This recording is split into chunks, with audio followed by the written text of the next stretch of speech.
afternoon. We want to start off by prayer and pledge for those who would like to participate.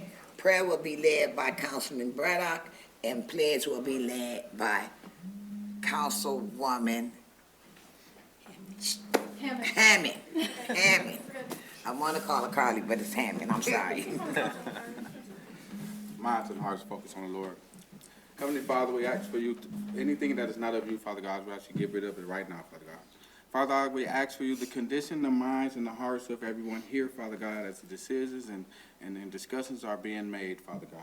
Father God, we ask for you to touch our community, the children, and our elders, Father God, and reach out to the city of Saginaw. In the mighty name of Jesus, I pray. Amen. Amen.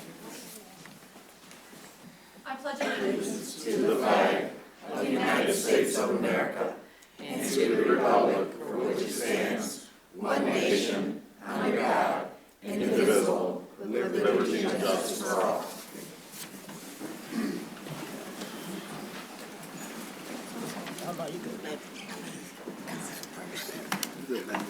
Roll call, Madam Clerk.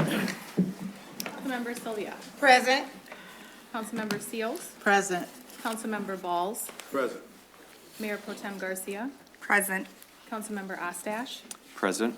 Councilmember Braddock. Present. Councilmember Wiggins. Present. Councilmember Hammond. Present. And Mayor Moore. Present. You have all members present. Thank you. Once again, I'd like to welcome everyone to Saginaw City Council. We just got a little housekeeping to do. Anybody with a phone, my council people, I need you to silence your phones. Also your computers. Audience, if you could do the same, I sure would appreciate it.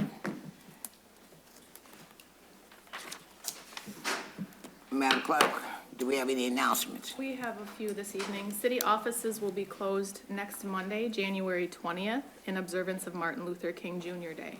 This will not impact your regular trash collection, and you should place your trash at the curb on your regular collection day. The next city council meeting is the annual strategic planning session. The meeting will begin at 8:30 a.m. and will be held at the Castle Museum. The Chamber of Commerce will host the 2025 State of the City, State of the County on February 6th at 7:30 a.m. at the Dow Event Center, and you may visit saginawchamber.org for more information. Mayor, that takes us to public hearings. The purpose of a public hearing is for the public to address council as a whole and for the council to hear the comments from the speaker regarding a specific action being requested. Speakers must be limited to the remarks of the subject for the public hearing.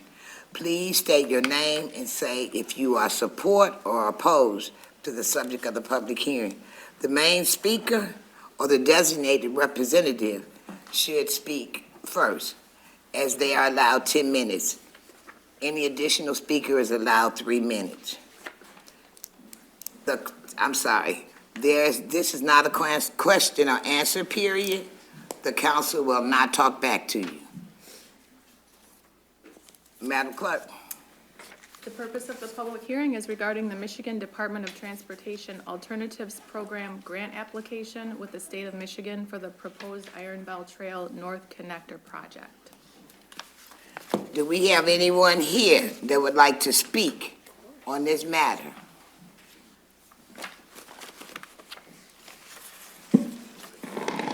Good evening, Madam Mayor and honorable council members. My name is Wayne Hoffman. I am with Wade Trim, and I am a consultant for the Public Services Department. I will be presenting on this opportunity tonight, give you a little information about the resolution that's on your agenda later on. We are talking about the Iron Bell Trail Connector.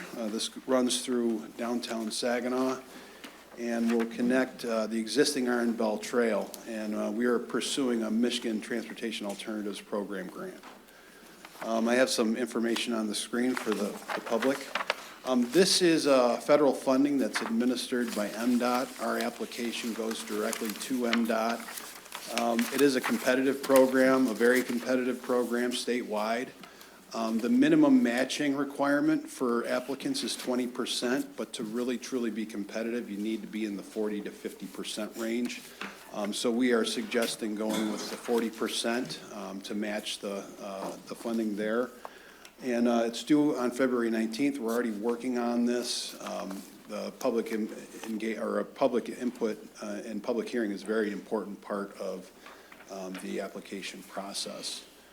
Once we submit the grant, we should know in about the second quarter whether we've been successful.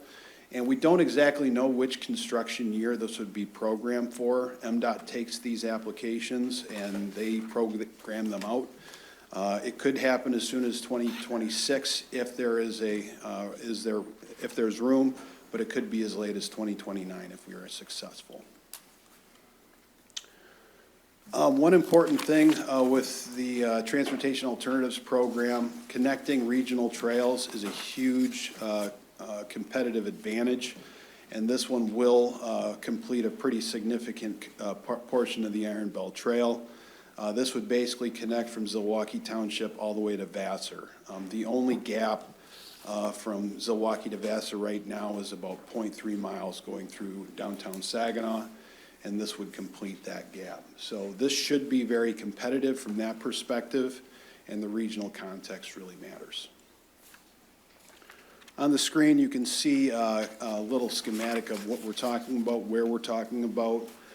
This would basically, currently the trail ends right across Water Street at SVRC. If you're familiar with that area, and there's a gap going up to Weiss Street. This would cross the Saginaw River, it would go under 2 bridges, and it would basically connect the trail right through the heart of downtown. A couple things on the next sheet. It shows we will have to share the road along Water Street. There's not really enough room to get a good bike trail through there. That is common along the Iron Belt Trail, having a share the road section. This is actually potentially a good thing for SVRC Marketplace and vendors downtown. Also, there would be walk bikes on bridge, which is already the scenario on Johnson Street. It would be very expensive to widen that sidewalk on Johnson Street and also not change the bridge significantly. So that is proposed condition now. That can be changed in the future if there's work on the bridge that would accommodate that. But those are 2 items that are components right now. I've included some pictures of the existing conditions. As you can see, the trail ending at SVRC Marketplace. That would come across the street and go down Water Street, and then it would come back. And as you can see, the other picture, go by the Bancroft, come back across the street, and go down under the Genesee Street Bridge. The next slide shows the conditions under the Genesee Street Bridge. Obviously, we would clean that up quite a bit. This project would be a good contribution to making that a little more amenable to folks who are either biking or walking along the river. This next picture shows along Johnson Street. This is the Johnson Street Bridge. In the picture on the left, there is a very narrow pathway there right now that is not up to standards. That would all be replaced with a shared use pathway along that area. And then as you can see, that's the walk the bikes on the bridge that exists there. That would not change. That would stay the same, which is acceptable for being on the Iron Belt Trail. And the last picture, this is on the other side of the river, so the west side of Saginaw River, and that part of the trail would actually go under 675, and that would be heading towards Weiss Street, where it would connect into the existing Iron Belt Trail that goes out there through Carlton Township and into Zilwaukee. So just under a mile of connecting the Iron Belt Trail. I think from a context of the grant, competitive project, and I think we can put together a pretty good case for this project. For your information and the resolution tonight, participating costs are what MDOT will pay for. Say there's signs or other amenities that might be included in the grant, those are things that MDOT will not pay for. So we're including in the grant participating costs, and the city share would be 40% of those costs. So the resolution before you tonight does two things. One, it authorizes city staff to submit this grant on behalf of the city. And number two, it does commit that 40%, which is $438,327. So that'll come later in the meeting, and that is on the agenda later. And with that, I'll yield.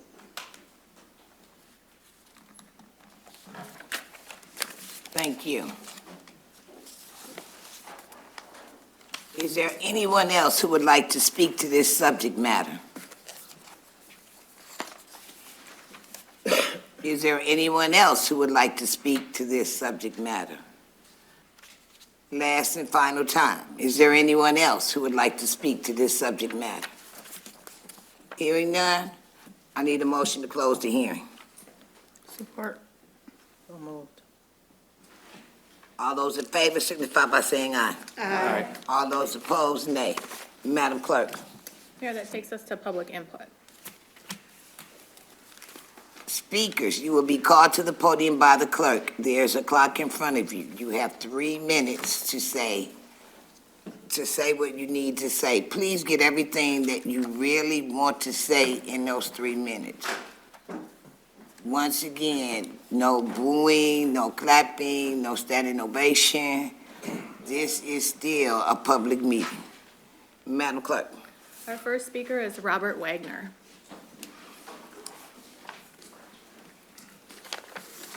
Good evening, Good Mayor, evening. council members. My name is Bob Wagner, and I have been a landlord in the city of Saginaw for the past 25 years. And during those 25 years, I've had the opportunity to use the convenience center that has been afforded us by the city.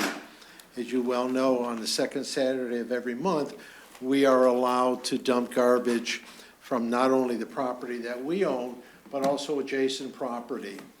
And the other benefit that we have is currently, as you may be aware, is that the current recycling company or the garbage company will not take certain things. So the convenience center has allowed us the opportunity to dump this garbage, okay? For those of us that own property in certain parts of our town, we have adjacent lots. And what has happened is that a lot of people are dumping tires, mattresses, and other types of debris. And we're trying to keep that cleaned up, and we're trying to, beautify it, quote unquote. But as you may know, landlords can no longer take any garbage or debris to the convenience center. We were told that we were off limits, and it's only to residents. So what I'm asking is that you allow the landlords in this town. I'm a member of the Landlord Association, and we have 433 members that are also requesting this. So I appreciate whatever consideration you could give us in this matter. It's only one Saturday of every month, and it would be beneficial for not only the landlords, but the city. Thank you. Thank you. Our next speaker is Jesus Medina.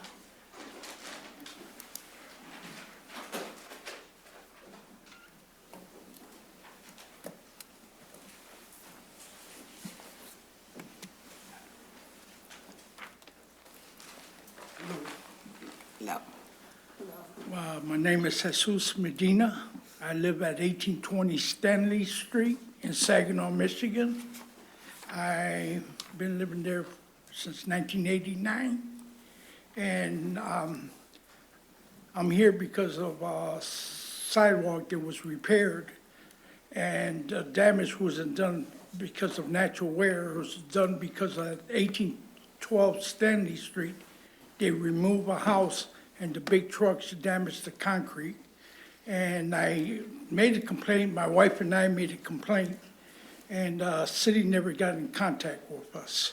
So then years and years went by, then they came by and they repaired it. And then less than 2 weeks later, they sent me a big old bill that I couldn't believe that the price that they were charging me for the sidewalk repair.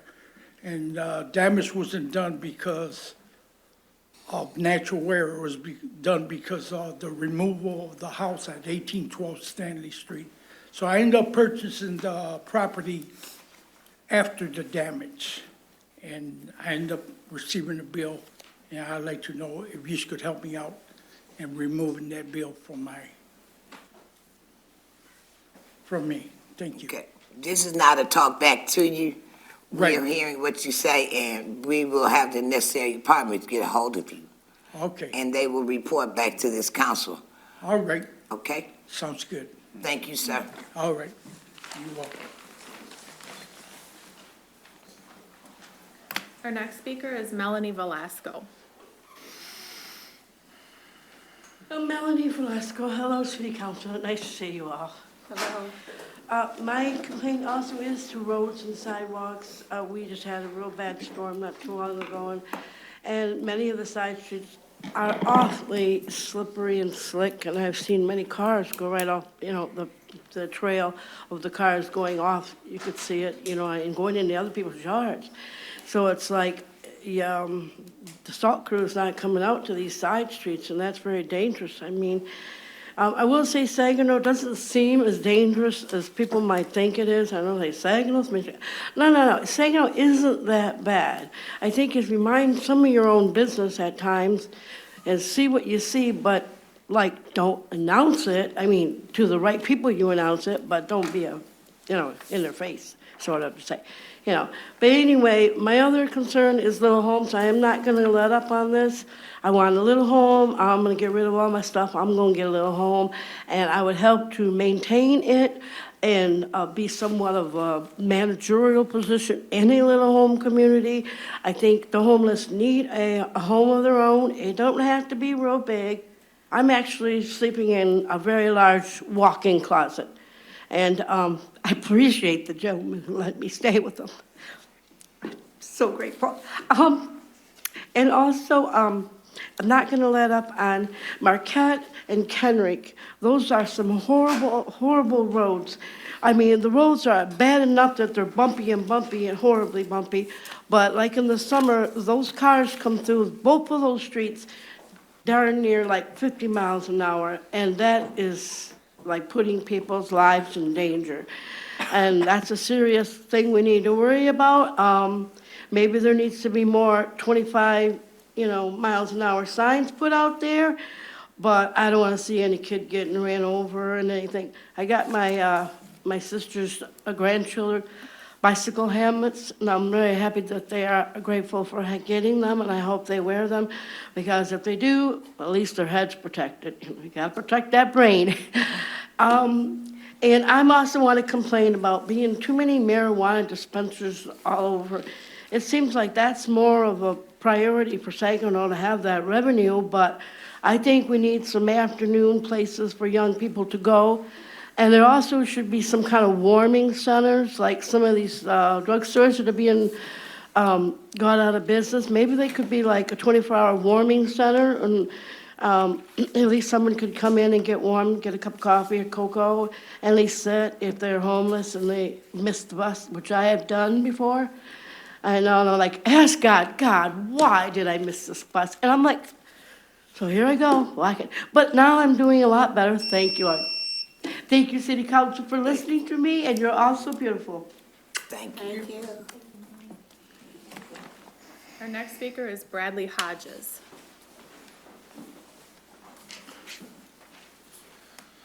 Hello, Madam Mayor, council members. I trust you guys all received the handout that I submitted You can earlier. pull it up to you. There we go. Trust you also got the handout I submitted earlier. The issue is at my residence, 2730 Shim Street. There was a shown overusage of 6,750 gallons of water within a 10-day period. And as you can see here in the handout, I have no leaking faucets. The leak was sporadic. It took place both day and night over the 10 days. some hours it would be 150 gallons of water, other hours it would be 90, 60, and then it would go down to 0 gallons, 0 gallons, 0 gallons, and this is 2, 3 a.m. even, it'd be back up to 120, 150 gallons. Just to put it into context, 6,700 gallons of water would fill a 12 by 27-foot kidney-shaped swimming pool. National average of 2 people for water usage for that amount of time would be 60 to 100 gallons per person. We average about 230 gallons of water per month per person in our home. So leaky toilets can waste about 200 gallons of water a day. We have 2 of those, neither one leak. Leaky faucets can waste around a gallon of water a day. We have a total of 5 faucets and water fixtures, none of which are leaking. There's no leaking pipes. There hasn't been any leaking pipes. I don't know if it's a malfunction within the water meter that was recently replaced. I did speak with one of the councilmen, and there is another instance back in June of 2022 when this happened, but I was watering the lawn then. That usage was my consumption.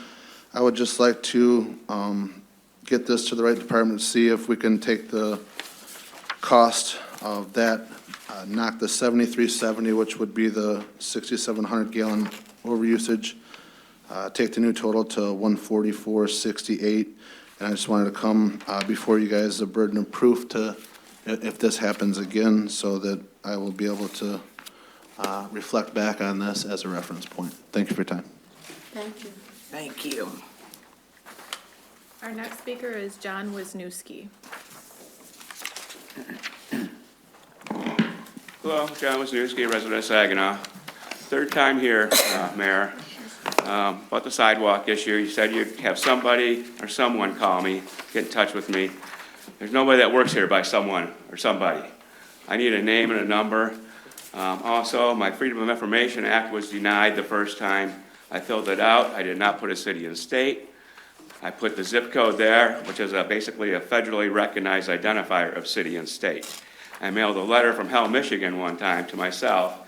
And this is a situation kind of ironic. This is a rather hellish situation here I'm going through. But it arrived at my house just fine. Then other examples you can see were your correspondence to me. You refer to my property just as 2260 North Woodbridge. Don't even use a zip code. So we don't even know if that's in the city of Saginaw or where that is. So it's okay for you guys to do that, but not us. Number 3, the charges for the sidewalk are highly overrated, highly overcharged. I've got examples from anywhere from 40% to 120% more you're charging me. You also say you will not charge 8% interest. It says on the back you won't charge more than 10% interest.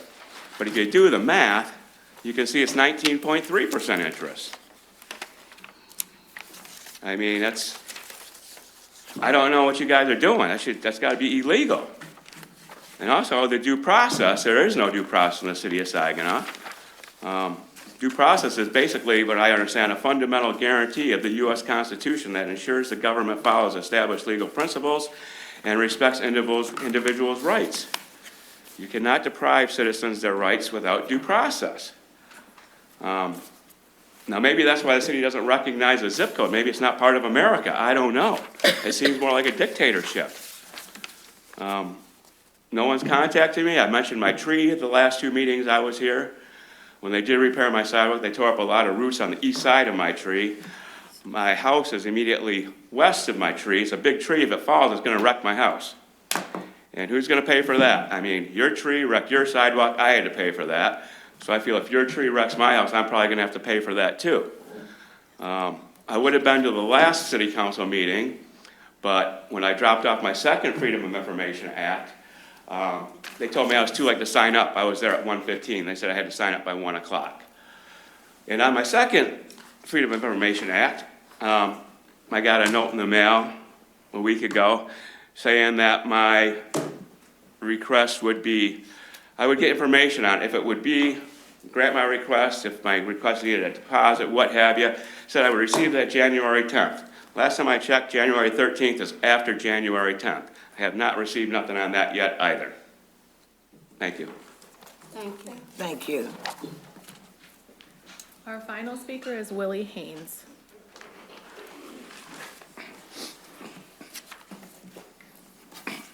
Good evening, Mayor, Good evening. Mayor Pro Tem, City Council members, City Manager, City Attorney, and City Clerk. My name is Willie Haynes, and I live at 1800 Morgan Street. I'm here to talk to you about Saginaw County Veterans Treatment Court. The Veterans Treatment Court is a program intended to provide participants with the skills necessary to maintain a clean and sober lifestyle and reconnect with their families and community.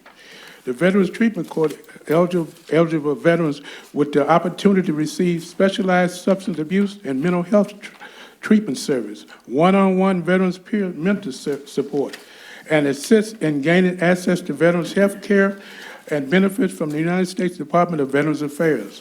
Veterans Treatment Court will also include community service, frequent court case review, thus ensures public safety and accountability. What is Veteran Treatment Court? Our nation owes a debt to those who have served our country, and the Veterans Treatment Court also aids in fulfilling that debt provided by critical service to the veterans in need. The long-term effect of service that create intense pressure, that create unique challenges, now veterans may understand. Non-veterans may not understand, but the staff of Veterans Treatment Court does. In 2013, a study found that 1 in 15 veterans had struggled with substance abuse, and many as a result of post-traumatic stress originated from their years of service, whether it's the aftermath of strain, stress of service, post-traumatic stress, head trauma, physical disability, mental illness, and drug and alcohol dependency. Veteran Court is here for you. In 2013, June of 2021, Veterans Court was started in Saginaw County. And what we got going on in Veterans Court now is you go through 5 stages. We have what we call an 18 months program before an individual can graduate. We also have men and women. We have had, since 2013, we have had over 200 graduates. We have had, our success rate is 90%. And we will never leave a soldier behind. And one of the things I'd like to also mention, Veterans Treatment Court, we also help veterans find resources like jobs, transportation, housing, any other needs they might need. We work as a team at Veterans Treatment Court. We have Honorable Judge Huffman, we have a program coordinator, we have a prosecuting attorney, defense attorney, law enforcement, probation agent, Michigan Department of Corrections, Veteran Justice Outreach Coordinator, Veteran Mentor Coordinator, and mentors. Thank you. Thank you. Mayor, that takes us to remarks of council. Council, you also have 3 minutes as well. Tonight, we will begin with Councilman Braddock.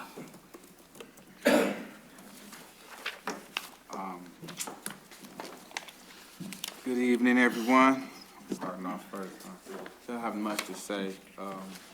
For the most part, just like to say welcome back after the holidays. My condolences to all the families who have who have buried their loved ones over the weekend. Also to my family, experienced that as well. Also, I just like to say there's a lot of great things, good things that I see potentially happening in the city. And so, let's push forward and pay attention to what's going on in our city. There's a lot of good people that's trying to do good in our city, so let's stand by them. Let's support each other and come together.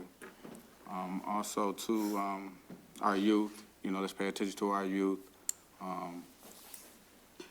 They're going through a lot, mentally, socially, they're experiencing a lot of different traumas in their life, and so we have to make sure we pay attention to the youth in our community. But that's all I have for right now, Mayor. Thank you. Next, we have Councilwoman Wiggins. Thank you, Mayor. Happy New Year, and I'd also like to echo the condolences for the families that have lost people recently. I'd also like to extend condolences to Mrs. Evelyn McGovern of Women of Colors, who lost her husband on the 24th of December. My heart goes out to you. Would like to have a proclamation, if possible, for her husband, who served the city of Saginaw for many years.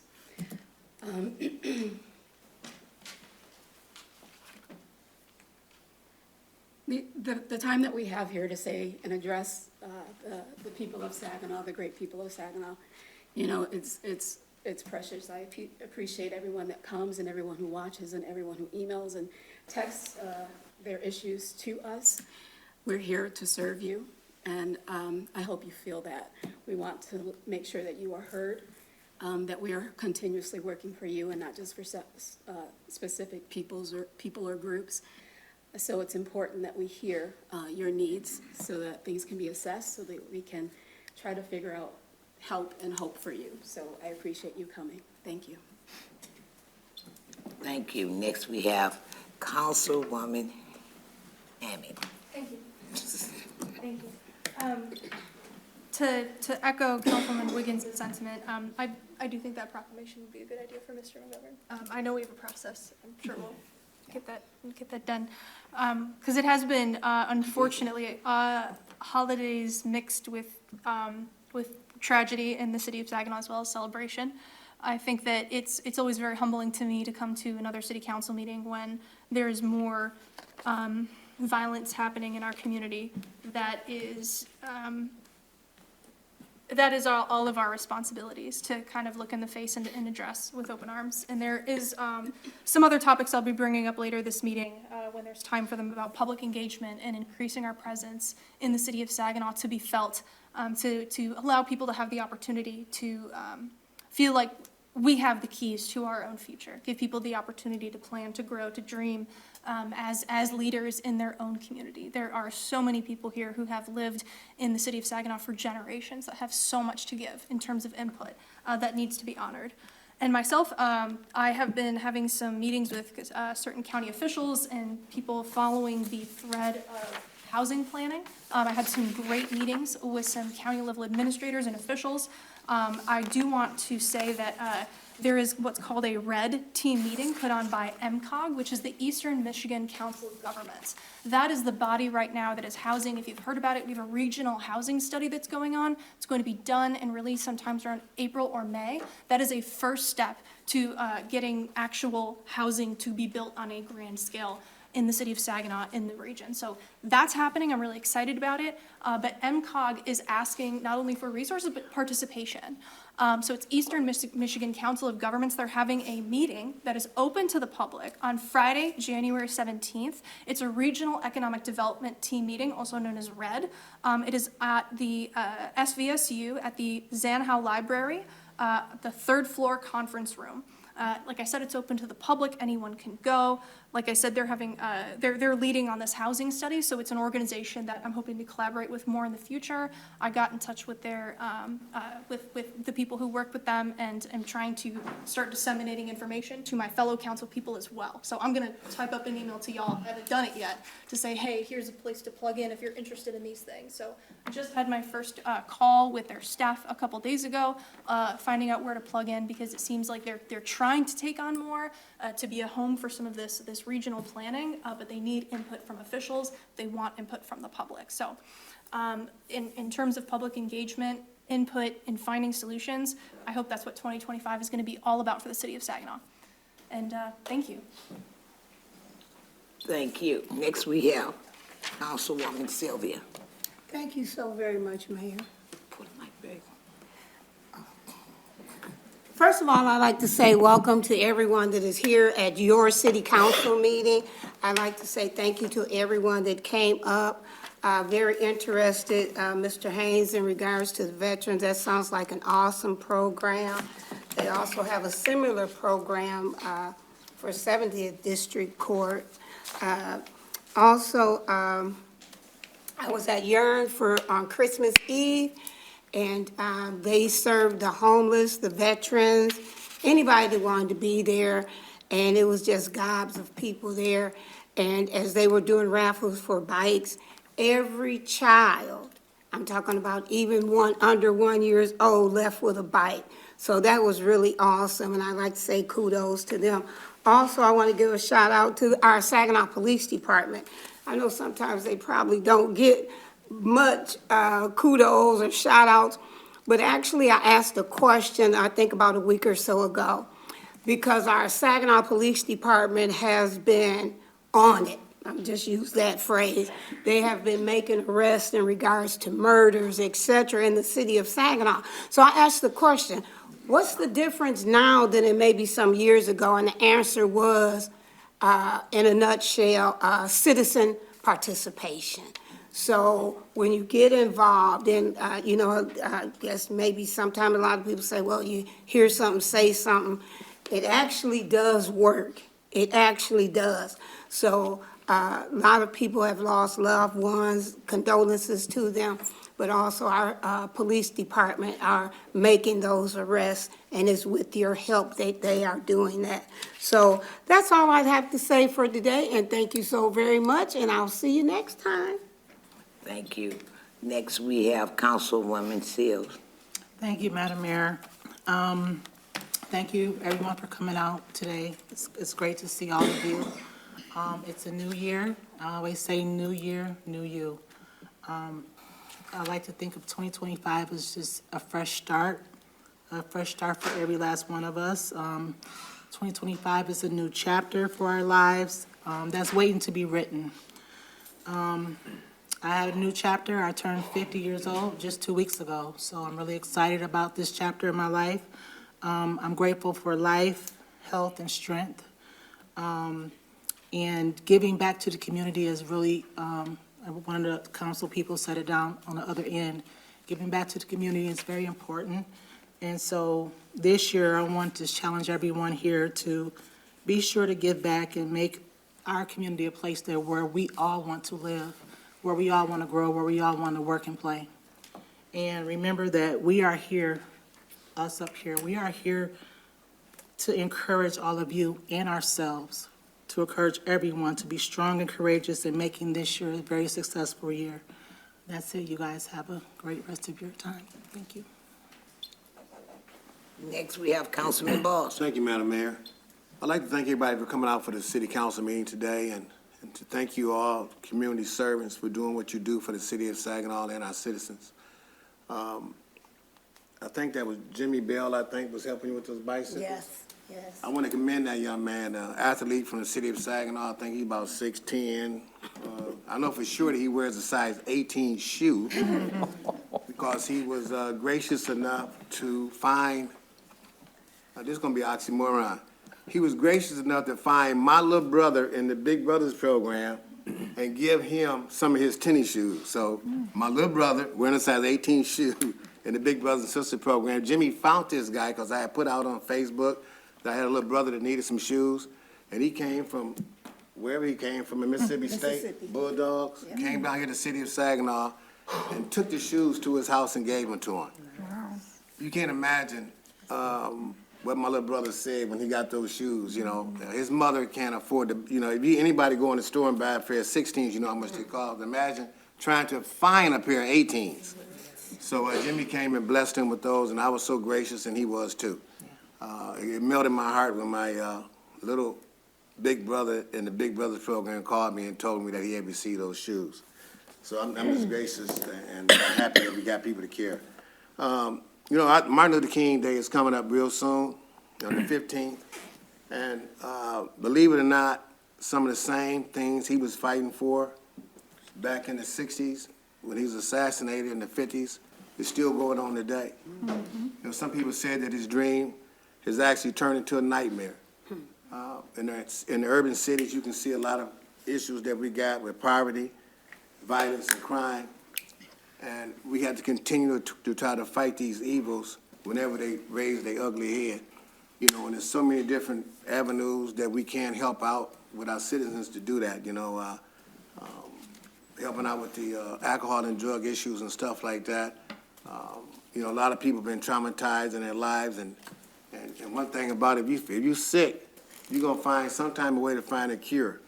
And when sometimes with the urban trauma that we're experiencing, some people think that alcohol and drugs is the answer. You know, if you look at the commercials on TV, advertising alcohol, it's all glamorous, everybody dressed nice, they looking good, they smoking a cigarette and having a couple of drinks, but they don't show the side when they're getting arrested by the police and they go into jail, and then all of a sudden the families experiencing financial issues because parents are not working because they locked up. So I just want us to be conscious of all these different things that happen in our community, continue to stay looking to securing the prize for our community by doing the right thing. So thanks for letting me share that. Thank you. Next, we have Councilman Ostash. Thanks, Mayor. Welcome, everybody, to the chamber tonight. And again, Happy New Year. We've been off for 4 weeks since our last meeting. Again, too, my condolences to the family of the Bowens family who lost their loved one to senseless gun violence, and also to Mrs. McGovern, who also I found out that did lose her husband over the holidays. And also, again, thanks to the East Side Soup Kitchen. I was there, some of the council members were there too, Mayor Pro Tem and the mayor herself. We volunteered to help serve Christmas dinner. So always, again, thanks to the Soup Kitchen that always does a wonderful job providing for our community. Just a couple comments for some of our public speakers tonight. Brad, thanks to you for coming out and bringing those issues. I have not heard anything back, but I know that our staff are looking into that because it is kind of an interesting situation. And again, too, you know, you're right. There was a high usage, but you did explain that to me that you were watering your grass at that time. So, but thanks for coming out and speaking to the council about that as well. John, thank you. John's gone, but I know our staff will get back with us on that. Tim, I am concerned, so let's find out what's going on with with John's issues there with his sidewalk and what's going on. I'm very concerned and want to find out what's going on there. Melanie, you always come out and have some good questions for us, and you brought up snow removal and sidewalks. So, Melanie, it depends on the amount of snow that the city gets. So if it's a large snowstorm, we're going to be clearing those side streets. If it's a smaller snowstorm, it's going to be the major road fairs that we have to take care of. So I hope that answers your question, but thank you for bringing that to our attention. I don't know the exact amounts of snow, but Phil's in the back of the room. He could probably help you out with that after the meeting. But that is why sometimes our side streets don't get taken care of right away, because sometimes it will actually melt. And Melanie, one thing that you've mentioned to us a couple of times is the cannabis stores in this city. We have about 11, and one of them is a grow facility. The reason why you see them is because they're decorated so nicely. You don't see the liquor stores that are in the city that are controlled by the state, because they're normally a little store that's stuck somewhere, and that liquor license or the amount of them is a lot higher in the city. The city, when we did that, for the public that are watching, the setbacks that we did were strictly controlled so that we don't have as many, and we haven't seen a license in the city in about 2 years. So I think that industry is pretty well saturated in the city right now. A couple other things. I do want to thank our staff publicly for Sarah Lamb, who lives at 22 Mary Court. Phil, and your team, Travis, Beth, Joe Nugent, there was a light that was out in that neighborhood, and this particular resident in our city and for the council, she even had delivery drivers that were yelling at her because they couldn't see the night. They got the light fixed. Thank you, thank you, thank you. It took them 4 months, but thank you. Thank you. Next, we have Mayor Pro Tem Garcia. Good evening, concerned citizens of the community. Thank you for coming out tonight and for your presentations. I know it's not always easy coming in front of us and discussing your concerns or your problems, so I appreciate you coming because we don't know unless you tell us everything, so it helps us kind of get a better understanding of how our systems work as well. So thank you, I really appreciate that. And also for Mr. Haynes for giving insight about your program. I wasn't aware. I've been a social worker for over 15 years, and I've really never heard of this program. So now I can refer people that I know are veterans, because I do work with seniors too as well. So it just gives me another referral base. Also want to say that there's a food giveaway, and I'm bad. I gotta go over here because I do a lot of volunteering, and this is one I have to do even in the cold. Radiant Church of God at 708 West Genesee Ave, faithfully, Pastor Martinez and his wife have been having a food giveaway literally every Friday. It's a drive-through, so you just park or you drive through and they'll load in your car. But it's been really cold out and they've been doing it faithfully, serving the city. So I want to give them a big kudos and shout out. And I will get out there. I've been watching my grandson a lot too in between doing my work and trying to help be a grandma. So just a big shout out for them because we know it's hard times for everybody, especially with the economy. And you guys seen the egg prices, they're not player prices. So you want to make sure that you're using the cage-free eggs, so I guess we're healthy as well. So yeah, just be mindful of your seniors. It's cold temperatures. I believe next week it's gonna be a little bit colder. So make sure just to check on them. I seen on Facebook, there was a little elderly lady that fell and they don't know how long she was there, but thankfully her neighbor was able to help her and get up. So just be mindful always of your surroundings. And just wanna say a happy early birthday to my old right-hand man, Bill Ostash, this Thursday. And the 19th is National Popcorn Day, but not only is it that special day, it's my 42nd birthday, so can't wait to see a victory for the Detroit Lions this weekend for my birthday. That'll be exciting.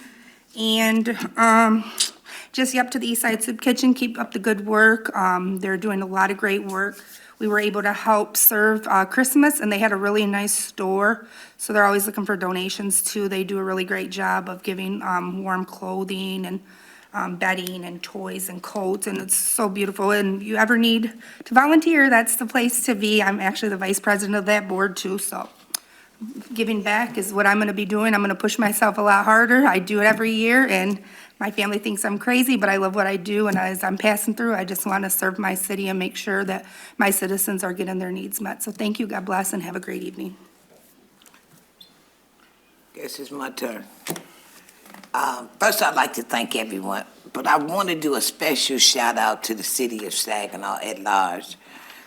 Over the Christmas break, I got a phone call about a young lady and her family who were burnt out. The city showed up and showed out. Community Action Center, First Ward, United Way, Dad, Pastor Pruitt, people stepped up.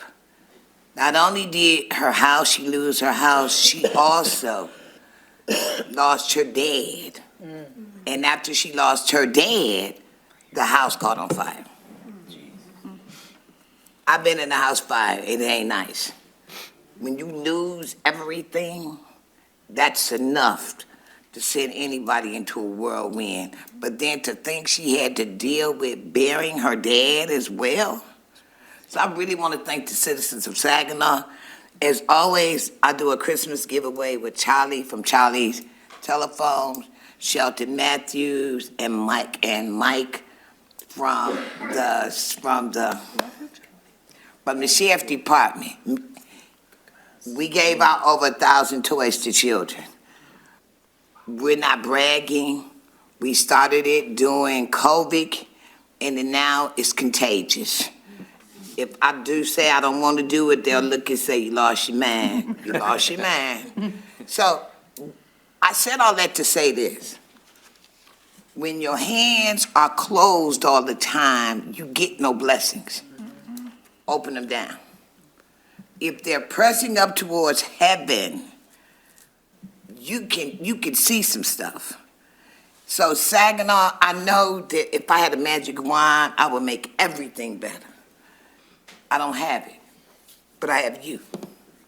You can help me.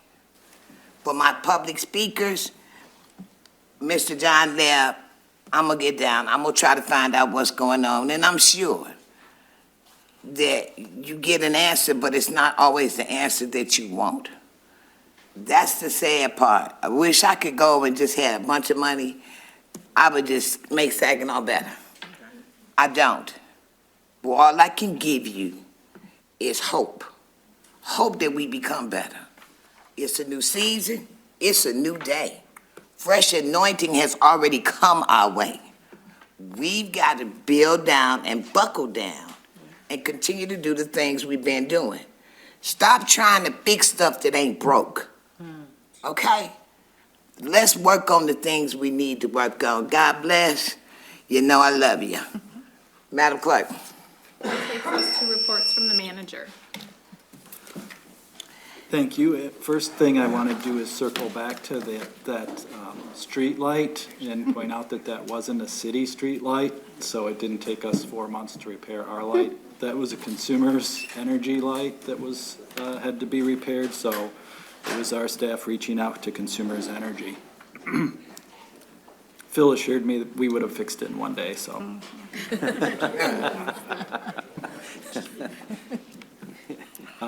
We are having our city-county school liaison meeting this Thursday.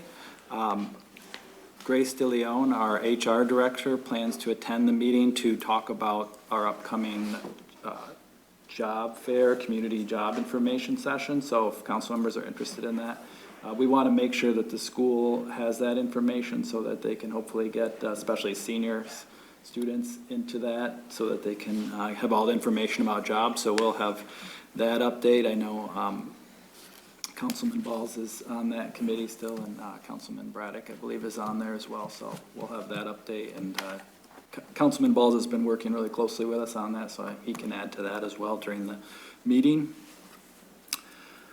Another announcement we did get over the break, groundbreaking for the Saginaw Community Food Club and Kitchen is this Thursday, January 16th at 1 o'clock.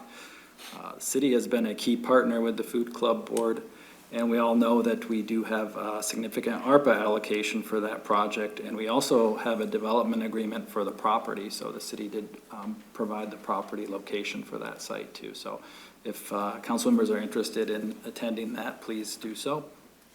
And we do know that fire departments have been in the news quite frequently, so I did want to mention some facts about the city fire department. And sad story that the mayor mentioned, but we do have, our fire department does have fire prevention programs, so anybody in the community that's interested in that, please reach out to the fire department.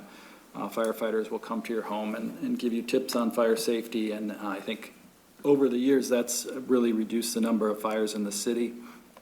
Our annual data at the fire department shows that 30% of structure fires are contained to the room of origin, which is really good statistic. And the Saginaw Fire Department median response time to a structure fire is 4 minutes and 17 seconds from the time the alarm notification to the first unit arriving on scene, and that is also a very good time. I'm not going to mention these other city names, but other response times are 7.5 minutes, a goal of under 8 minutes, 5.5 minutes, a goal of 6 minutes and 30 seconds, and 6 minutes and 14 seconds. So they have a really good response time and have for a number of years. So really commend the fire department on that. And combined with the fire education and reduction, I think that's a great job that they're doing, especially with getting additional equipment, which council has supported, and also donations for the fire safety house and other programs like that. So wanted to point that out with our fire department. And that concludes the management update. That was fast. Do we have any questions of the city manager? Yes. Thank you. Why can't landlords use the convenience center? The convenience center is, the policy is you have to have a City of Saginaw ID. So, Okay, and that was that changed recently? I don't think that's been changed, has it, Phil? No, and the purpose behind that is, this convenience station is just what it's called, it's for convenience. It's becoming an inconvenience station because we're also not a dumping ground.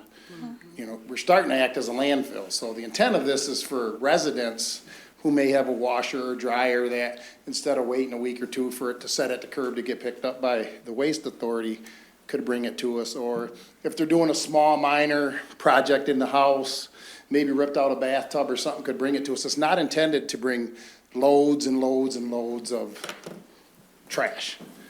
It's about a $30,000-$35,000 a year operation, so we try to keep that to a minimal, being the resident. The thing with a landlord, landlords have other properties in other communities as well, so how can we control that it's coming in from Buena Vista or Saginaw Township or so? I mean, if it's a landlord with a city resident, they have done this in the past. If they're working on that resident's house, as long as they come in with a resident with a city resident ID, we will take that material as long as it meets the rules for our convenience station. So that's all. We used to maybe have 4 40-yard dumpsters at a time. Now we're up to 12 and 14, just per day.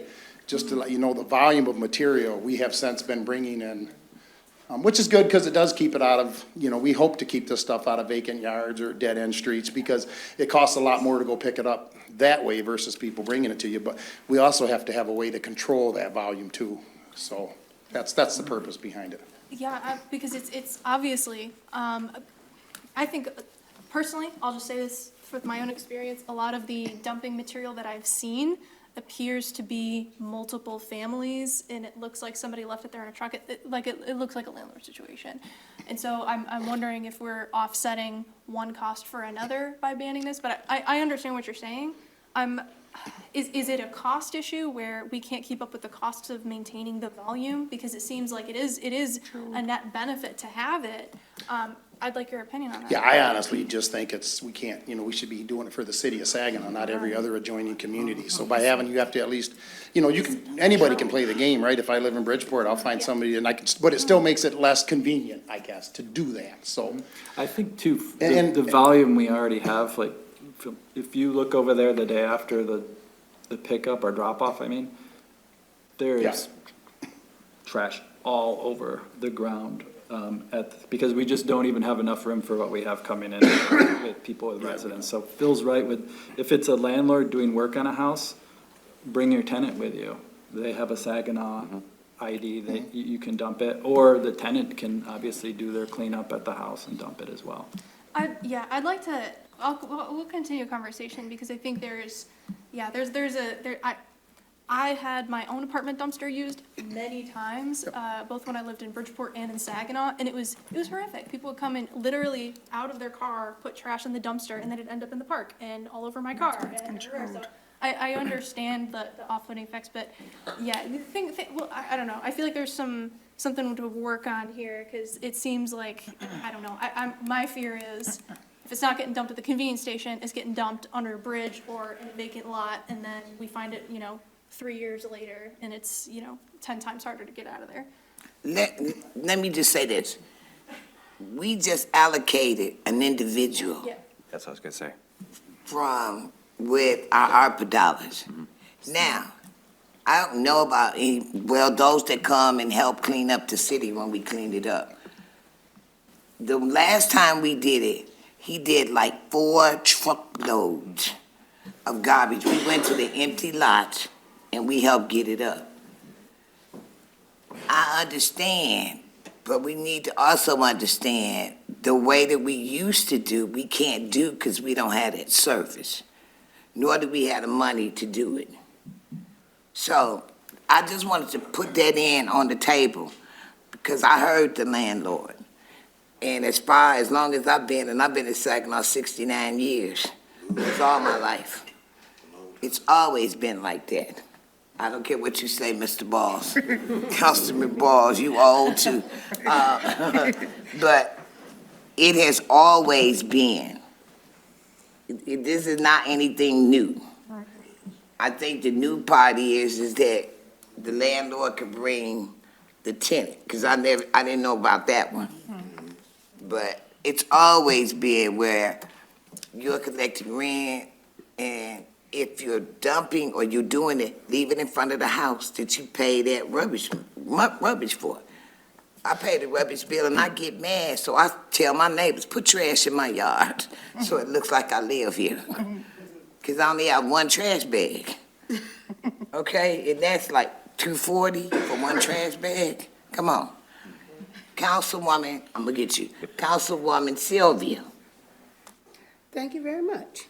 I'd like to know, City Manager, a lot of times people come up and they have public input, and we always say that they are referred to the particular office and or person. Is there a way that we could get an update, either monthly or whenever, to say, this particular person or this particular office looked into whatever that, those particular persons that did the input. So that way we'll know, because a lot of times we're stopped. Well, hey, I came and I said this and I haven't this, sort of like the young man that came up. Would that be too much to be able to give an update, monthly, bi-monthly, No, we can do that. In fact, we do send a lot of copies of correspondence to council. I've seen some. When we do that. So, yeah, we'll provide that. I mean, I can tell you, some of the people that come up are contacted Yeah, multiple times. I've seen some, but, yeah, well. Yep, definitely. Okay, and also in regard, and I was thought about this, the young lady, Melanie spoke in regards to warming centers. Some seniors have spoke about it, people that ride the bus and different things, that walk in the city. Is that something doable or something we can look at in regards to that? Because it's a lot of home, I didn't know until I talked to other persons that there are actually so many homeless people. I'm not talking about living in shelters, homeless people in the city of Saginaw. Yeah, well, one thing I think we can do initially is to contact a lot of the nonprofit agencies, because I think a lot of them do have the warming centers, and maybe we can help publicize those, but we'll try to get a list and then go from there. All right, thank you very much. Mr. Ostesh.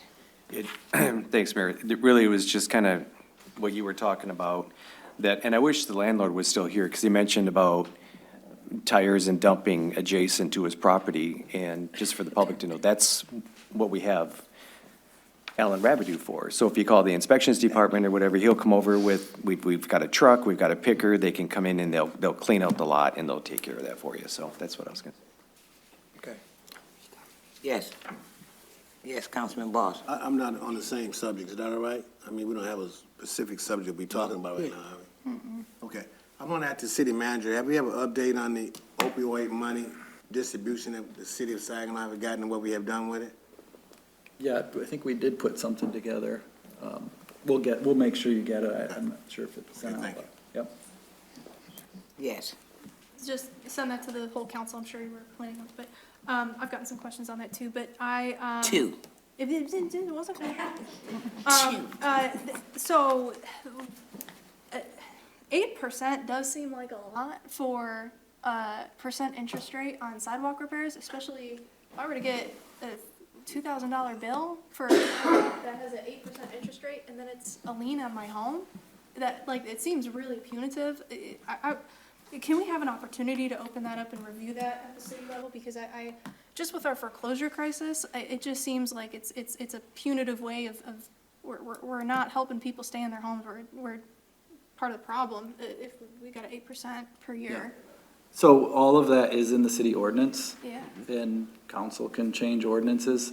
So it's up to council to make that change. So everything we do with the sidewalks is explained or outlined in the ordinance. So engineering identifies the issue. They contact the homeowner or property owner. Property owner has an opportunity to repair the sidewalk themselves, so they can get bids and do however much they want to pay. They can even do it themselves if they follow the requirements for the sidewalk, for construction and permitting and so on. Typically, I think that the period of time in the ordinance is much shorter than what people actually are having because of the backlog of the number of sidewalks. So when we do repair the sidewalk, the city uses general fund dollars to do that. So the homeowner has an opportunity to either pay for it themselves and have it done right away to make it safe. They can wait and have the city do it. Then once the city does it, they can pay for that. And then the third option is to have it special assessment on their tax bill, and then it's paid, I think, over 4 years, 5 years. And the rate in the ordinance says up to 10%. So I think it's 8% now is what it is. But that can be changed, but just keep in mind that that rate that's being paid is basically the other citizens loaning that person the money to have the sidewalk repaired. So that's the process now. Happy to sit down with any council member and talk about different ways going forward. There are a lot of different reasons. We know why the sidewalks get broken up. A lot of it is trees. Are those city trees? Did a homeowner plant the tree? You know, it's not always clear that, what caused it initially, but it does say in the ordinance that every homeowner is responsible for the sidewalk, but. I'ma live it with this. I got that same notice. And it's gonna cost me, and it's for 4. I bought an empty lot. Not thinking about that sidewalk when I bought it. But that sidewalk is costing me big bucks. Because if somebody trips and falls, they gonna get me either way, through the insurance company, or they gonna have a lawsuit. So. I will say, because of the cost of goods and services now, the rate today, I mean, the cost, the bids that we have are much higher than they were 5 years ago. Yeah. Since after COVID. But it isn't, it's not something, we don't go out and repair the sidewalk and then come up with a bill either. We take bids, just like we do for other things, and we use the lowest bidder. Yeah. I mean, clearly it's being felt by residents, where we wouldn't have, 5 public comments about it every meeting since I think I started. So I just thinking about proactive solutions, but I'll get with you on that. I appreciate the answers. Thank you. Do we have any more questions? I just have a comment, and I just want to say, I had a light out on the south side, and I kept forgetting to report it.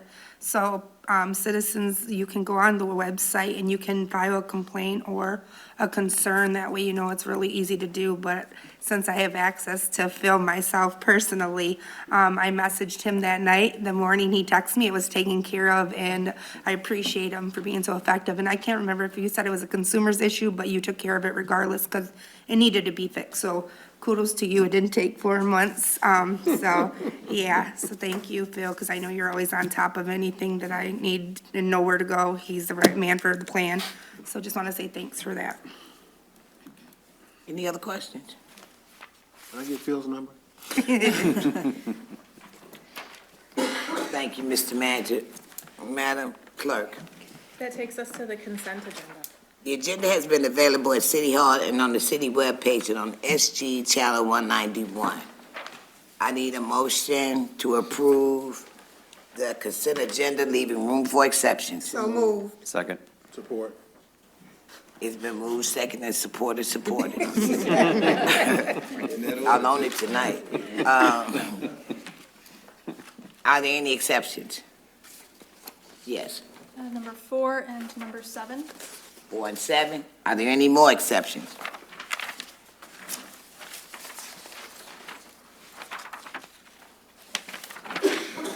All those in favor signify by saying aye. Aye. All those opposed, nay.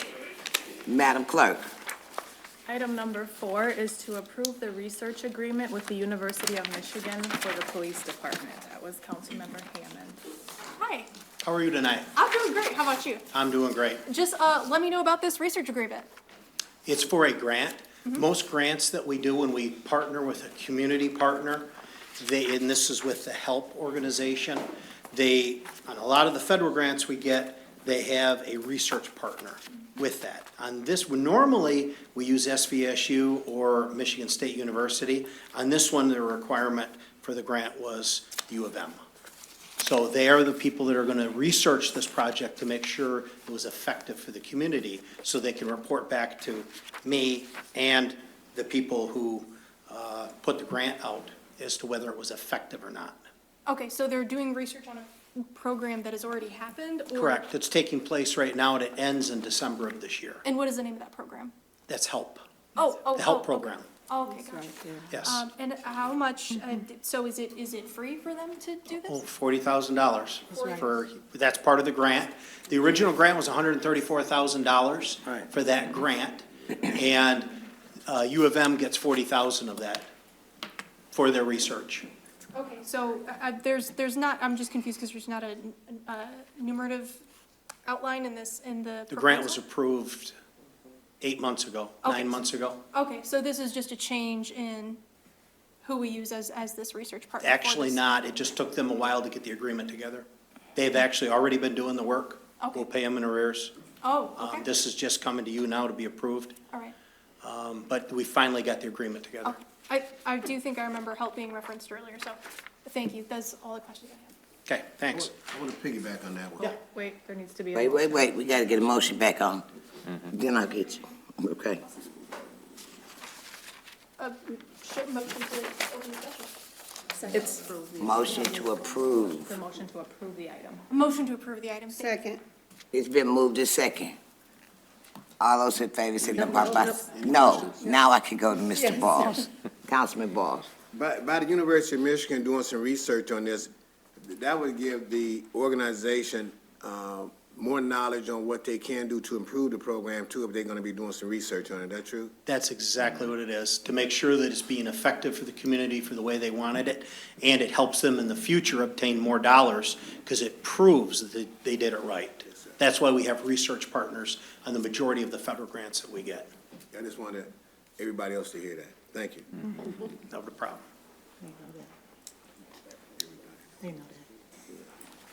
Any other questions? All those in favor signify by saying aye. Aye. All those opposed, nay. Madam Clerk. Item number 7 is to approve the transfer of city-owned property known as 418 North Franklin Street to the Saginaw County Land Bank for the price of $1. That was Councilmember Hammond. So I was looking into 418 North Franklin Street. It looks like kind of a weird triangle corner parcel thing by Word of Faith. Is that right? Mm-hmm. And do you know if Word of Faith, there's like a gated parking lot right there? Do they own that lot? They do, yep. And so I'm wondering, because this is a non-contiguous parcel, as you laid out in your report, non-contiguous parcel, kind of just I don't call it like a corner property, but that's kind of what it seems like, around some other things. There's the funeral home right there, 675 right there. So my question is, do you know the reasoning for selling it to the land bank for $1? Because obviously we haven't been able to sell it for quite some time, but wouldn't the land bank just have the same issue since it's not any contiguous property with any other land bank properties? Mm-hmm. So, there's two reasons why I would sell it to the land bank. One, if the city owns property that is not being used for a public purpose, we have to pay property taxes on that. The land bank does not have to pay property taxes, so they'll be able to save that money, and the city will be able to save that money. And then the other reason we could transfer it to the land bank and they may have better chance at selling it is because we have to sell property for fair market value, and they can sell it for a much lower value. And do you know what the fair market value of this property is currently at? Last time I looked, it was over $10,000. Okay.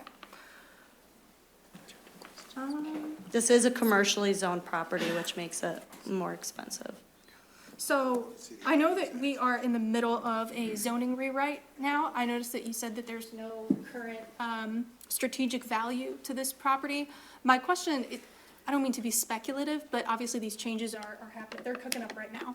So do you intend this property to be any sort of vision in the new zoning ordinance or new property ordinance to be strategic with the new zoning that's planned?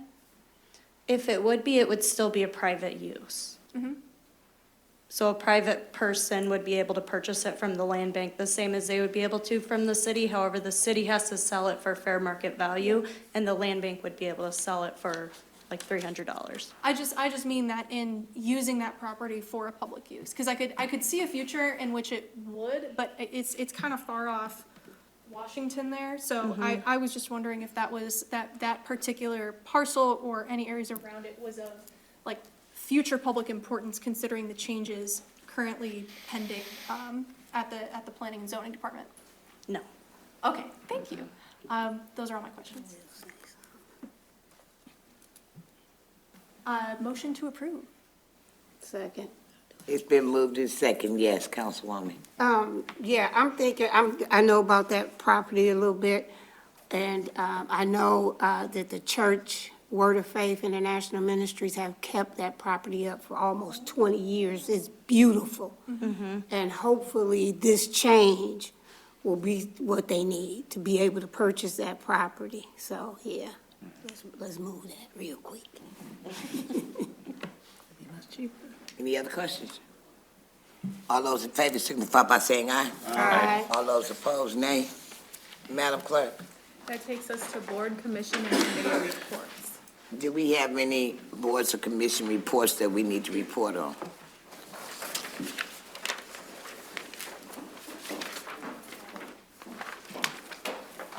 Madam Clerk? On to appointment of board, commission, and committee members. Okay. I need a motion to approve 1 and 2, leaving room for exceptions. So moved. Support. Do we have any exceptions? All those in favor signify by saying aye. Aye. All those opposed, nay. Madam Clerk?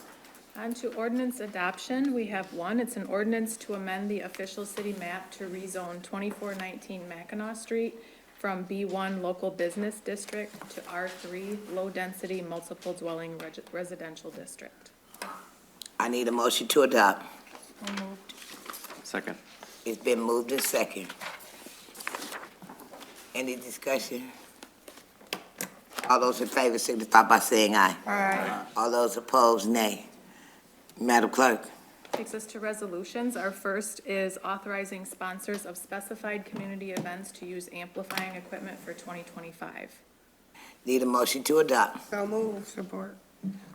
All those in favor signify by saying aye. Aye. All those opposed, nay. Madam Clerk? The second resolution is authorizing the sale and consumption of alcoholic beverages during specified community events for 2025. I need a motion to adopt. So moved. Support. It's been moved and supported. Any discussion? All those in favor signify by saying aye. Aye. All those opposed, nay. Madam Clerk?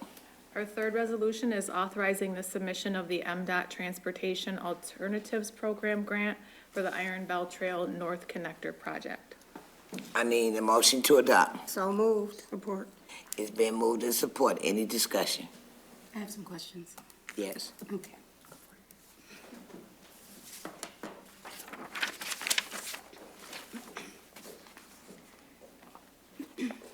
Hi. Hello. You mentioned the share the road areas that will be a part of it, like on Water Street. Is it designated like areas for people? Yeah, it'll be like, I don't know if you've been in any, majority of the areas we try to, if and when we can, just have, I think the state requires a minimum, it's either 8 or 10-foot wide path. So if you walk any part of Potoff Park or our current Wicks Bell Trail, some areas are out into the park area and it's just a designated trail, no motorized. But in areas where you can't accommodate that, there's also certain guidelines you can follow where you put a shared path.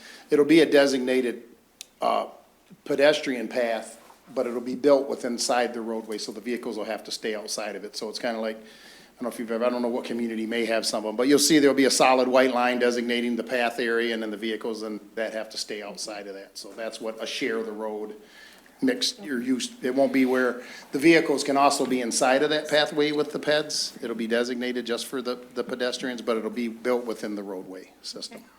And some of the areas go under bridges. Yep. You're gonna clean that up, but how safe is that gonna be? Is it gonna be lit? Is it Yeah, going oh to yeah, be we'll definitely, some kind of similar, we have security? some of that already when you go underneath the Court Street Bridge, and I think if you've been on the Wicks Park, it goes underneath the M46 bridge over there by the YMCA, and then continues south through Wicks Park all the way over to M13. So the existing path now goes under the Center Street Bridge to the south, the M46 bridge.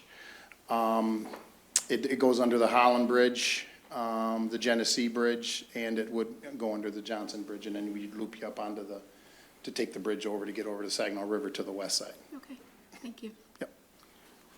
I got a question on that too. I'm sorry. Just saying. So when they clean that up, they're gonna paint up under the bridge and all that? I can't tell you everything we're gonna do yet, the plans and all that aren't done, but yeah, we will clean it up, make it so it's, we won't paint the entire bridge, but we are trying to find some funds to do something with the Genesee Street Bridge. I'm just saying, these pictures that they showed us, Yeah. show they had KKK on Yeah, it. no, we'll paint all that up, yes, for sure. I couldn't believe they brought that to us like that. All right. For sure, yeah, we'll light it up, make it safe as possible. That was the before pictures. The afterwards haven't happened yet. That's what I just saw. Councilwoman. Anointing, ain't been no anointing none of that yet. So Because I had several questions going on with this, but most of them got answered. Thank you. So our proposed match is $438,327. Yep. That is the estimated participating cost? Is that the overall estimated project cost? Or Yeah. will there be additional expenses tacked on? No, I mean, that is the overall estimated project cost would be the 1 million, when you add those two together, so it'd be the overall estimated cost would be 1,095,817. And do these, does the grant require you to project increases in construction costs onto the final cost? Yeah, we build all that into the estimate based on what the construction year would be. And Thank then you, because I saw that construction year and it looked it could be a little bit far out, so. 26, yep. I was wondering about that. Personally, I live in the Bancroft building. I walked Pontoff Park almost 3 nights a week in the summer, and I always thought that area under the bridge was really stupid and unsafe. And there's like just a bunch of crap around and gates for no reason and stuff for no reason. So, I mean, I'd love to see, regardless of the outcome of this grant, I would love to see that area taken care of to be really, because the Morley Plaza's right.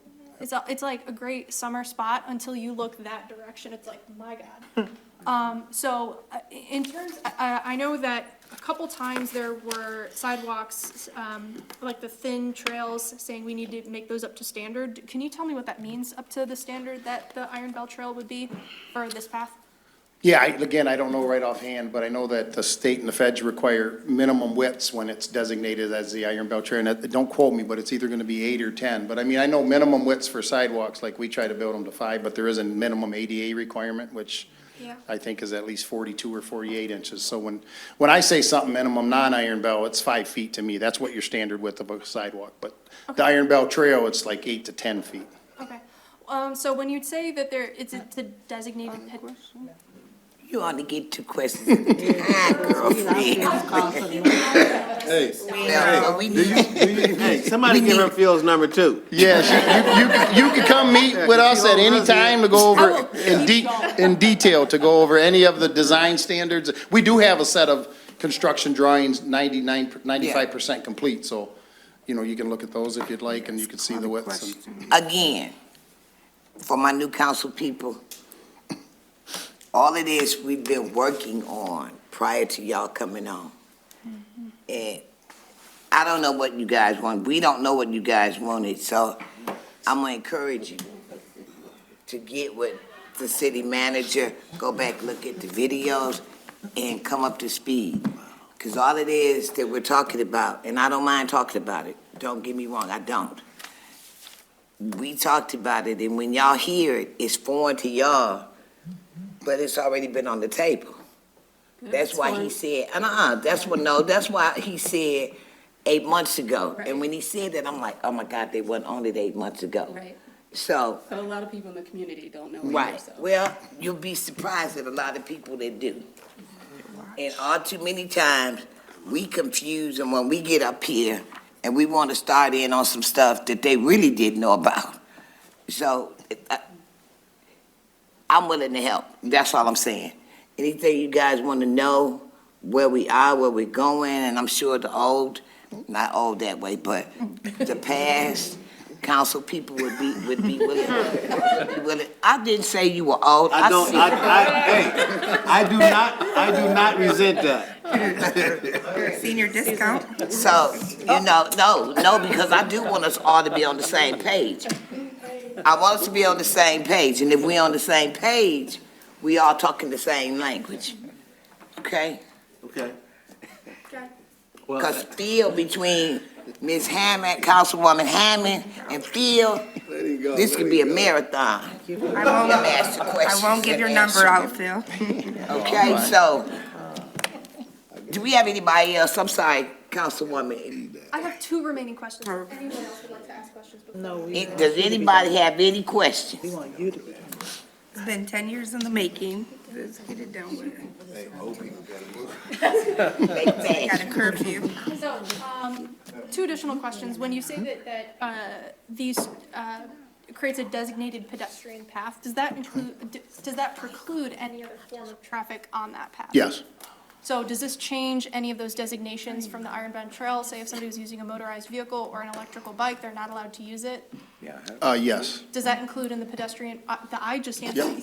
see what I just did? 4 follow-up questions. So I would assume that. You got 90 questions Yeah, I at mean- one time, child. I would assume that includes the ones where they're sharing the road. Yes, Could somebody be cited then? probably more than likely. I don't know the laws, I don't have all that, Carly, that's something I could get back to you on to be for sure. I wouldn't want to quote that right now. I will remember to email you that question. Yeah, once you have that designated white line, if that's a pedestrian path, to me, it would be for non-motorized users only, so.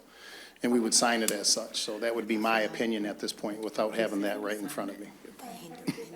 And my real second question was, so you talked about public engagement being, or rather the presenter talked about public engagement being a very important component of this grant.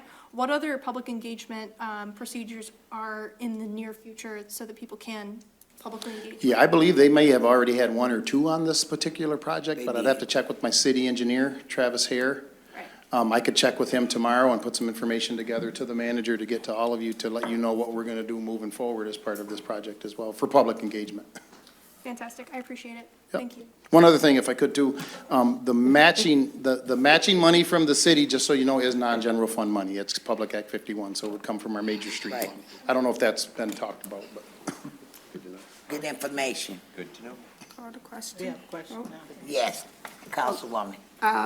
Kind of on this, in regards to like the bike paths, like going the street, is there a way that we can maybe put like bike, like I was just thinking, like in Ann Arbor, certain other places, they have bikes only, because going down Washington, which I travel a lot, it's a little confusing to some people. I won't say me.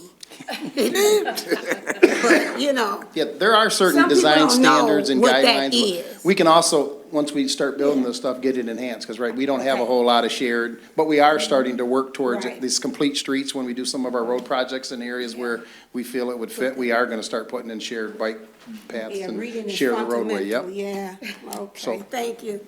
If you guys have been out by Target, where, I don't know the name of that plant, but right there at the light, when you go into like Walmart, on the back street, they've got that little double lane, and I always wondered what it was, and now they painted bike and walkway. Yep.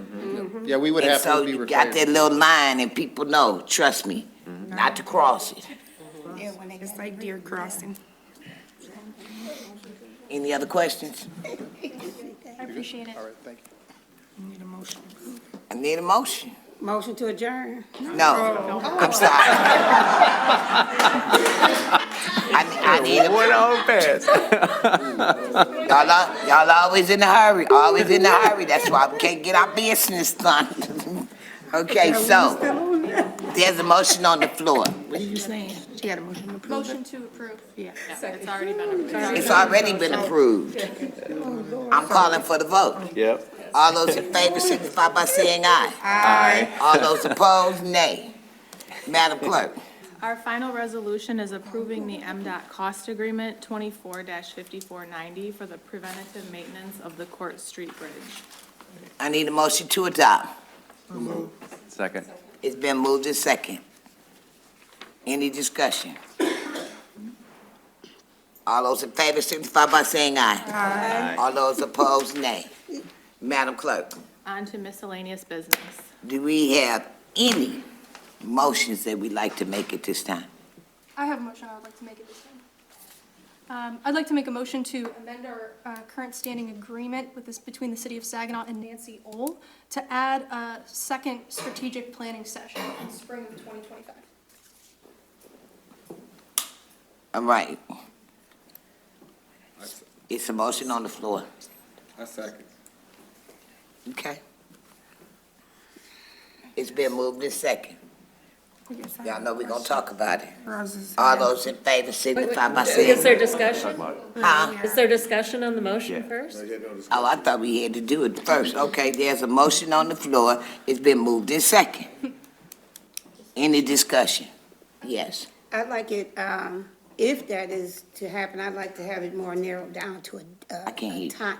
Narrowed down to a date, a month, not just Gotta make the motion first. spring. Right. Oh, Jesus. Okay. So My question is, why do we need one? I mean, Right. what's the rationale? May I respond to that? Yes. Thank you. So, yeah, I figured I'd get confused. Like, so I had my first session with Nancy today. Nancy Ohl is the planner who's meeting with all of you guys to do some talk about the strategic planning session. When this was on our agenda at our last meeting, December 18th, to approve it, I asked several questions that the manager answered about, how are we going to be doing structuring public engagement? And the suggestion was, well, let's meet with Nancy and talk about it. And her response was, we don't have time to do public engagement in terms of a series or a structure. She said, I already asked to move up the meeting to 8 a.m. I think we mentioned 8:30. She said 8, so I'm not exactly sure which one it is, but already because we needed more time to fit everything in. So it's a tight schedule with everything to get to with the strategic planning session. So I made this motion because I believe that there is a need for additional discussion with our stakeholders, additional discussion with the public, and it's already a really tight session. The strategic plan is vast. It's very important, and I don't think we have the time and the timetable between now and January 31st. Like, I do not have time to get with all the community stakeholders that I want to ask their input for this session. I certainly didn't have time between December 18th and, the meeting that I had with Nancy today. So I feel inadequate to, be fully contributing to just one strategic planning session. I think if we spread it out, it can give, number one, it can give us as council people more opportunity to go to our stakeholders and say, hey, here's the items that we're talking about. What do you think about these specific items? Have those necessary conversations with the public. But also, if we break it up between two sessions, it doesn't have to be super crammed in. We don't have to be rushing. And we can also allow for perhaps more public engagement and direct public engagement in that meeting. For instance, can we participate in a work group where the public who shows up has the opportunity to come and say, here's what I care about, here are the things and the issues? Because again, my conversation with Nancy, she's been doing this many, many years. She just said, you don't have the timetable currently to do this in a way that is, a public engagement plan. So what I would suggest, and a date, I said spring 2025, so that still puts us in the first quarter. I was thinking sometime at the end of February or the beginning of March. So that is the reasoning behind it. Thank you. You're welcome. Yes. So what do you want in the first session? Because we had 5 topics. I think that overall, the 5-topic breakdown, I think we can do some of the general planning sessions and narrow it down to individual action items, because the strategic planning sessions that I was a part of as a member of the community, they got into very, very deep specifics about here's what we need. I think at the time they were talking about like corridors, so they mapped out the corridors, had the data, said what do we want to make the decisions on right now. We also have a consent agenda that day, like a regular meeting. So I think we can do the consent agenda. I think we can do some of the more generalized ideas of the strategic planning. And then between that session and the second session, we can take those general ideas back to the public and say, where do we see solutions in these problems? What do our stakeholders think of these particular items? I personally just have not had enough time on council between the holidays and when this is called to have specific conversations about the items that I discussed with Nancy. To me, that felt like a phase 1 of something that should have at least 2 phases. I just have a comment. I mean, I don't know if it's even in our budget, but I mean, if you can't keep up now, how are you gonna keep up then? Because when I got on council, I hit the floor running during ARPA dollars, which was a hard time, so right now, it's not even as deep as what you're making it out to be, honestly, So, I mean, it's great. I don't think that the plans have ever changed with the strategic meeting since I've been on. It's been a whole day of being there, so I'm not really sure. I hear what you're saying, and I think that a strategic planning session, what was explained to me with my meeting with Nancy is that most of this process is all the way back from 2017. And that since 2017, we've been following this way of doing strategic planning sessions. And what I've heard from the public is that they don't feel that there's enough direct communication. There's not enough opportunities to contribute to the plans as the plans are being made, there's not enough opportunity to contribute before the plans have been presented to them as a final version. So I believe in intervening that process wherever we can. And in my conversation with Nancy, I thought, hey, maybe we can change up the order, change up something with the agenda. And she just told me that's impossible. We have too much to get to that meeting. So I want to respect her expertise and her time, and also the public, and also all of us who are, working jobs and doing multiple things. And for me, like I said, I think it would be great to give people the opportunity to say, here's the key to your city. Here's an opportunity for you to come out while we're having this meeting, have your voices heard, not just in a 3-minute session, but if we have the time, we can institute something like public work groups. We can institute something times like roundtable discussions. Another thing, like, you've met with her, some of the council members haven't met, so it's kind of not fair either. So how can we make that determination today, knowing I haven't even talked to her, so I don't even know what I'm experiencing, so I can't vote on something that I haven't even experienced and got her input to see what she's gonna tell me. She might be something different, so. Madam Mayor, I could make a suggestion here. So we've been doing strategic planning sessions since 2008, I think, and we have done it multiple different ways. So I would recommend we go through the process now, and what Nancy does provide to council, then council can determine, because we've been planning that day with her, so we kind of have that laid out. But once that day is complete, I did talk to Nancy about how do we get more public input? How do we get input from other stakeholders like Saginaw County, the Saginaw County Chamber, different organizations like that. So my suggestion to Nancy was, after we get that day done, can we push out these ideas in various ways to those organizations? And then the result, and individuals, if you want to have roundtables or whatever council wants to have. And then after we go through that process, let's see if we have another session, or if we do a working session of council before a meeting or something like that. I think rather than changing up that whole day at this point, let's add on to it after we get the result of that meeting. So that is possible. Yes, Councilwoman. Yeah, it's possible. I mean, it definitely may cost some additional funds, obviously, because she has her laid out. But I think we can find the funding for it in our budget, sure. It is gonna cost additional funds, let's keep it real. And on one hand, I hear us say, we ain't got no money, but then we say we wanna extend. We gotta think about that, Councilwoman. Thank you so very much. You kind of answered kind of what I was going to ask, because I'm all for the citizens being involved in what we're doing. So I guess after every council person meets, then go to this. I think it's partially a good idea, because definitely want citizens' involvement. But, want to make sure we do what we're supposed to do first. So, yeah, I agree with that. But I definitely agree with citizen input 101%. And we've had, so there may be better methods to get that citizen input, because we have had strategic planning sessions where we've had work groups like that and invited the public, but it is hard for people to show up for the entire day or at 8 a.m. or different things like that. So we're happy to look at what are other ways of engagement. And Mayor, we do have additional funds because your city manager is so responsible. I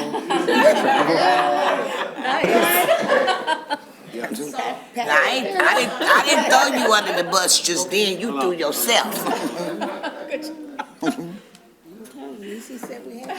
Let me go to that, not right. Anybody over here? Councilman Boston speak first. Hey, Councilman Ball. I appreciate the new council person's input and how she want to do some things, and we all for more bright ideas. But everybody in the city know we're going to have a planning session every January. So they could have brought some of those ideas to us previously before that happened, not just because you got on the city council. Right. They could have brought them ideas to everybody. So I know you got a new group of people that want to do some things in Saginaw, and we love that. The community. We need that, to have younger people get involved in the process, but ideas could have been brought here before you got here. And we could have been working, we can be working on those at the same time. So I don't want to bog down the process to do what you said, to have another meeting in June, but we can bring other ideas. And I just want to say one thing, I never said the city didn't have no money. You say that, I don't never say that. Oh, no. Because we have money to do things that people want to do, but we gotta legislate to get things done that we want to get done too. So I appreciate your comments. Yeah, Thank you. and I appreciate all the input and suggestions. That's part of the reason why I wanted to have this discussion, because I think that, again, it's important for the public to understand how things get done and where to input it. I think that the city does need more, I call them in education, there's zones of proximal development, which is an area where people get to meet growth with growth, essentially, learning with education. And I think that there needs to be more of those opportunities for, again, the citizens to engage in the planning process or before the planning process. Because I think too often it's been presented to them after the decisions have already been made, and it's like, wait, how'd that happen? So I think that one thing that Ms. Bull did suggest was having a feedback session, planned feedback session, after the strategic planning session. So I think that could fit in with some of what we're talking about. I do agree with the, again, like a concrete plan, concrete way of reaching out to stakeholders. I would prefer to have it where citizens can input and come to us during the creation of that plan. I maintain that. But I also believe that regardless, we need to be able to understand, both from our community and from our stakeholders and from this session, how we can do better in the future in those creative solutions, like whether it's town halls, that we need. She mentioned something that was like cafe sessions specifically, which are specifically like, you have the plans, you have the place, people come, it's a regular session, open to the public, we advertise it so that people, again, know that there's a place where they can go to be part of the planning process. In terms of where that leaves this specific motion, I still believe in this motion as it stands. I would be open to making an amendment to have a specific date, but currently I'm prepared to vote on this motion. Let me say this. We do have individuals who did what we call coffee hours, council people. And if that's what council wants to do, when we talk about getting together, having a town hall, there's protocols and procedures we gotta follow.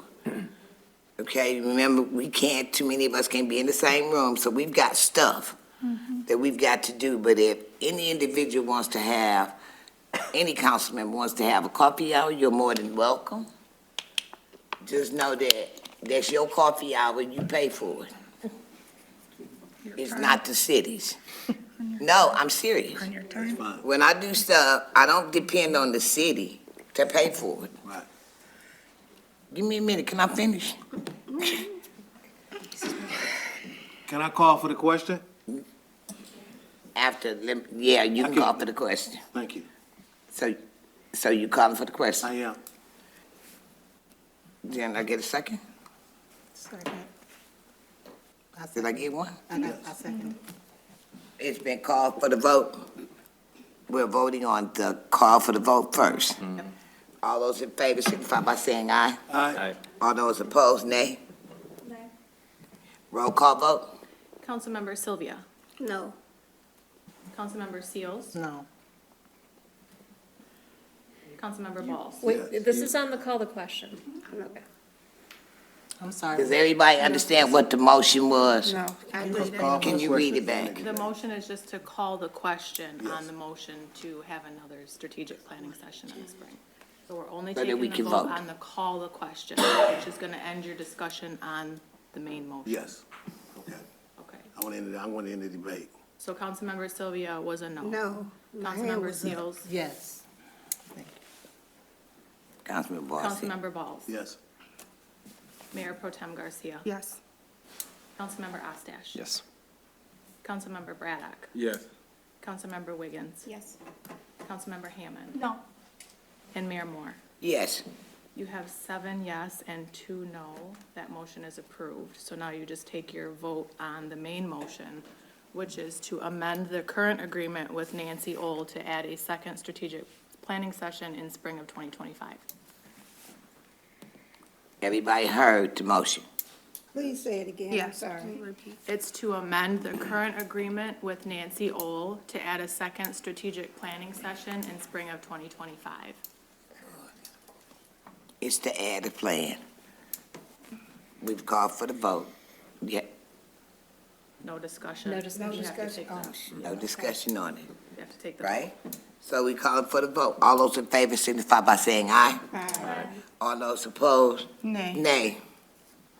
I really got confused. So if you approve this motion, you're gonna amend the agreement and have a second strategic planning. If you vote it down, you're not. Okay. Please, Ready? yes. Councilmember Sylvia. I'm sorry, can you repeat that? I'm real, yeah. Yep, it's to amend the current agreement with Nancy Old to add a second strategic planning session in spring of In 2025. spring of 2020, no. Councilmember Seals. No. Councilmember Balls. No. Mayor Pro Tem Garcia. Nay. Councilmember Ostache. Nay. Councilmember Braddock. Yay. Yes? Yes. Councilmember Wiggins. Yes. Councilmember Hammond. Yes. And Mayor Moore. No. You have You got a block down. 3 yes and 6 no. The motion is denied. And you are We have still any under more motions? miscellaneous. You're still under miscellaneous, yeah. Right. Do we have any more motions? Motion to adjourn. I need a motion to adjourn. Second. Support. It's been moved and support. All those in favor signify by saying aye. I'll see y'all on the 31st.